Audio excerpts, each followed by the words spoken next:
Batu bara menjadi sumber pemanasan global karena emisi karbonnya sangat tinggi. Batu bara ini adalah penyumbang gas rumah kaca terbesar dan menjadi sorotan global. Karenanya banyak negara-negara yang menggunakan batu bara ini, khususnya negara maju, sudah mulai meninggalkannya.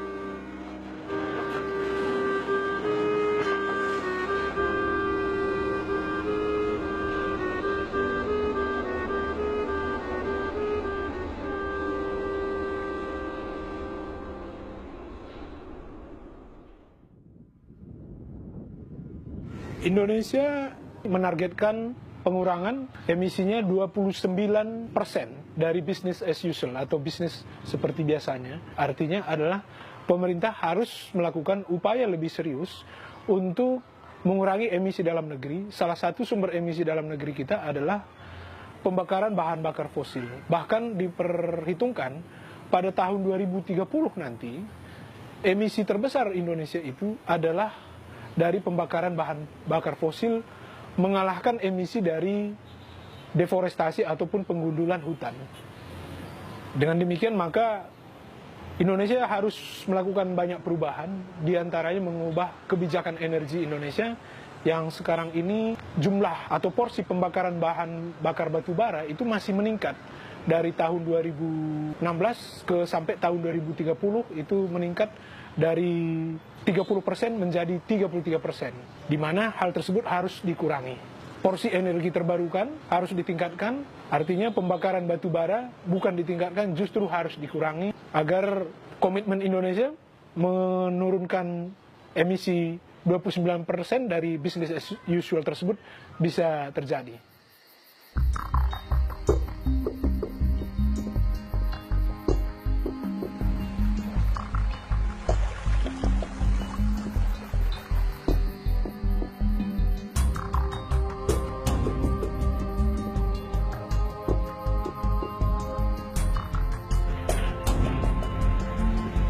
Beberapa cadangan batu bara yang tersisa terakhir itu berada di kawasan-kawasan hutan alami seperti di Kalimantan Tengah. Hutan yang tersisa di sana adalah di Kabupaten Murung Raya, dan di Kabupaten Murung Raya ini direncanakan pembangunan rel kereta api batu bara dan juga penambangan batu bara.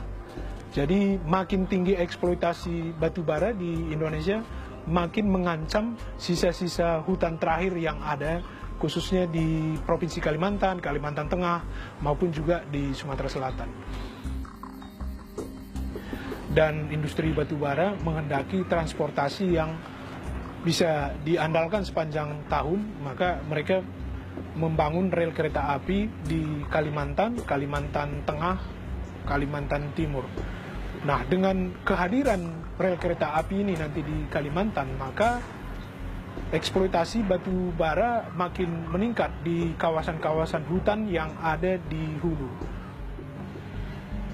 Rel kereta api yang dibangun di Kalimantan itu adalah rel kereta api batu bara untuk mengeruk batu bara yang ada di hulu untuk dibawa ke daerah-daerah pelabuhan di bagian tepi pantai, di bagian selatan kalau di Kalimantan Tengah dan Kalimantan Selatan, maupun di bagian timur untuk di Kalimantan Timur.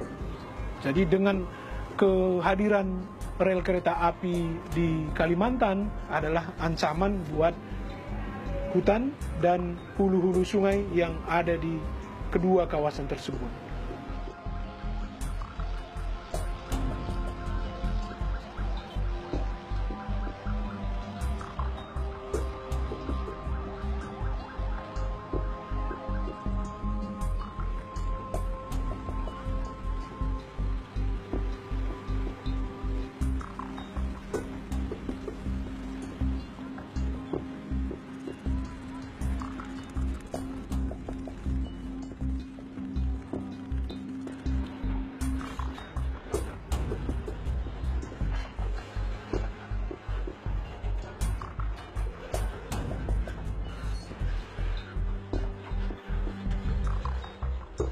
Nah, dengan adanya investor atau pengusaha membangun dermaga baru di daerah Kie Merogan itu peningkatan aktivitas batubara ini semakin banyak.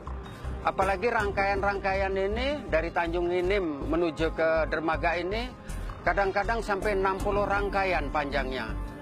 Dengan demikian, aktivitas masyarakat khususnya di Kelurahan Kemang Agung ini akan bepergian, akan bekerja dan akan sekolah pagi hari merasa terganggu dan tidak nyaman.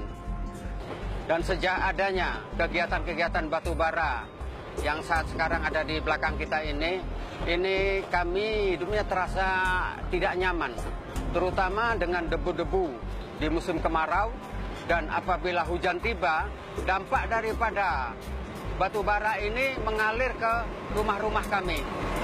Akhirnya rumah kami itu kelihatan seperti hitam batubara.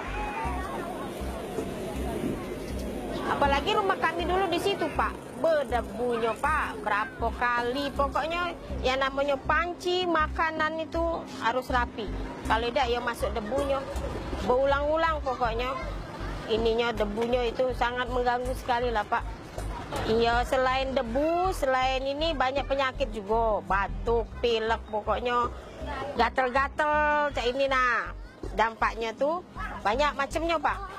Mengganggu pokoknya.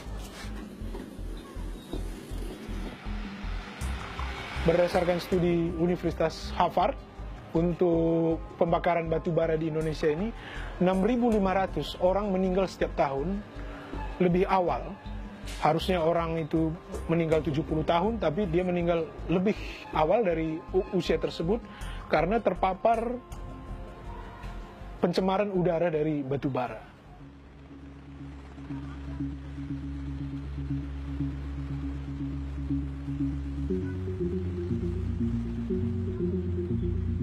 Tempat kita memang ideal ini, karena tempat kita ini di sisi sebelah utaranya itu adalah pinggiran Sungai Musi. Jadi memang ideal di sini untuk dibuat pangkalan. Lebih jauh kalau kami melihat untuk pertambahan frekuensi jalur kereta api itu untuk apa? Angkutan penumpang tidak mungkin. Artinya sudah pasti angkutan batubara. Kereta penumpang sih sama halnya sama kayak dulu masih suka di nomor 2-in dibandingin kereta Babaranjang. Jadi makanya kadang kalau misalnya tabrakan jadwal sama kereta Babaranjang, ya kita mesti nunggu dulu. Yang diduluin kereta Babaranjang kan, yang diduluin kereta Babaranjang akhirnya kadang sampai kita yang seharusnya nyampe tepat waktu mungkin 4 jam jadi 6 jam, jadi 7 jam kayak gitu. Kalau yang ekspres ini kan ngalah kalau sama Babaganjang. Pasti Babaganjang dulu dikasih jalan. Bangkuan kan gerbongnya 50 gerbong dia sekali lewat tuh. Nah, ya bayangin aja lama capek nunggunya. Belum nanti kalau ekspres kan stasiun kecil stop semua. Ya di tiket kereta aja nggak ada, Pak. Biasa kan ada on time nya, nggak ada on time lagi. Kalau dulu ada jam pasti sampainya. Kalau sekarang nggak ada lagi lah. Kecewa lah sekarang semenjak Babaganjang tambah banyak lagi apalagi.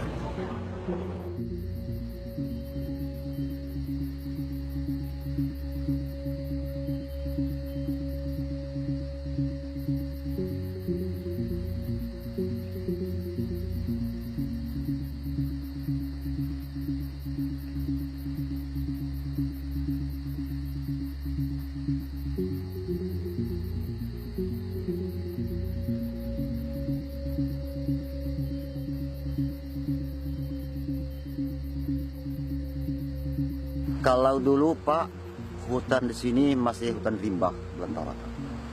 PT mulai bergerak daerah kami Pak. Jadi ambil batu arang. Sekarang ini kalau kita mau tidur Pak di rumah itu nggak pakai baju Pak. Boleh karena panas. Tapi kalau dulu Pak pakai jaket Pak. Kita kedinginan. Oh. Kalau seumpama ini kepanasan, otomatis Pak tanam tumbuh kami, buah-buahan nggak jadi Pak. Dia waktu memang bunga bisa kering Pak. Jadi kami tidak dapat menghasil.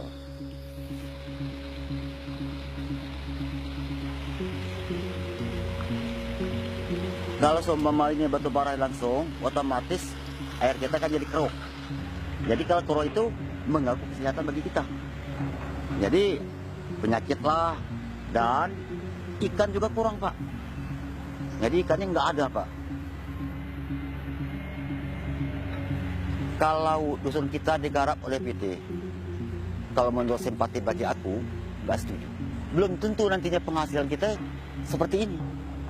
Nanti keluarga kita makan apa? Untuk penghidupan anak saya atau cucu saya, kemana nantinya Pak?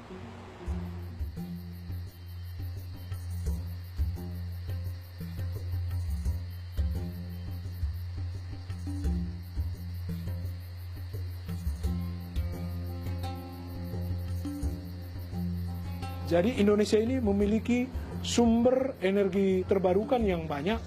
Pemerintah diharapkan mengembangkan energi terbarukan ini bukannya mengembangkan ataupun menambah pembangkit listrik tenaga batu bara dan menambah infrastruktur penunjangnya berupa rel kereta api batu bara.